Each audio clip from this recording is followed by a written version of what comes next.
কাশ্মীরে হামলার অজুহাতে এবার সবচেয়ে ভয়ঙ্কর খেলায় মেতেছে ভারত। গোলাগুলির পাশাপাশি পানিকে অস্ত্র বানিয়ে পাকিস্তানের বিরুদ্ধে একতরফা সিদ্ধান্তে গেছে মোদী সরকার।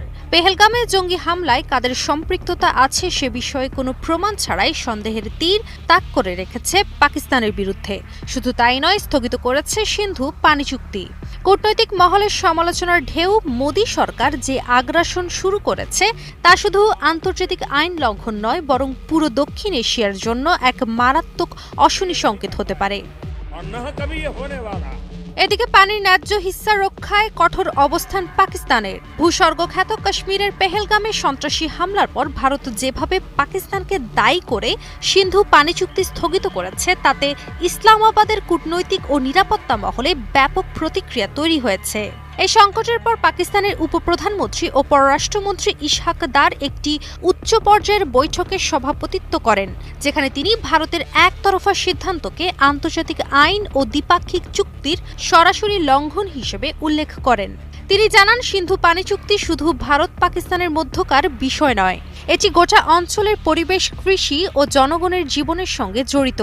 ভারত এই পানিকে রাজনৈতিক হাতিয়ার বানিয়ে পুরো অঞ্চলকে বিপদের মুখে ঠেলে দিচ্ছে। ইসহাক দার আরও জানান, পাকিস্তান 24 কোটিরও বেশি মানুষের জীবনের জন্য গুরুত্বপূর্ণ এই পানির সুরক্ষায় সব ধরনের কূটনৈতিক, আইনি ও আন্তর্জাতিক পদক্ষেপ নেবে।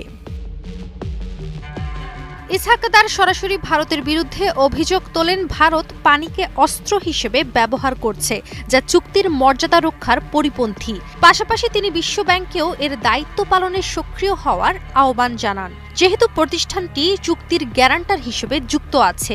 ইসহাক দার ছাড়াও ওই বৈঠকে পাকিস্তানের আইন ও বিচারমন্ত্রী, পানি সম্পদ মন্ত্রী, অ্যাটর্নি জেনারেল সহ শীর্ষ কর্মকর্তারা উপস্থিত ছিলেন। প্রাণ সসের মাখামাখি টেস্ট নুডলসকে করে তোলে আরো ইয়ামি, আরো জোস। প্রাণ সসের।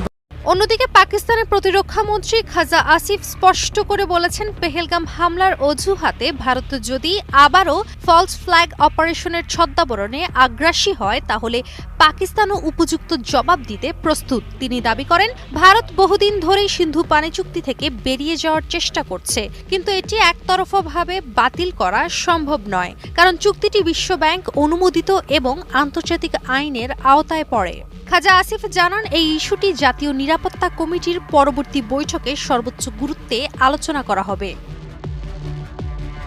পানির জন্য যুদ্ধ এমন বিপজ্জনক সম্ভাবনার সামনে দাঁড়িয়ে উপমহাদেশ।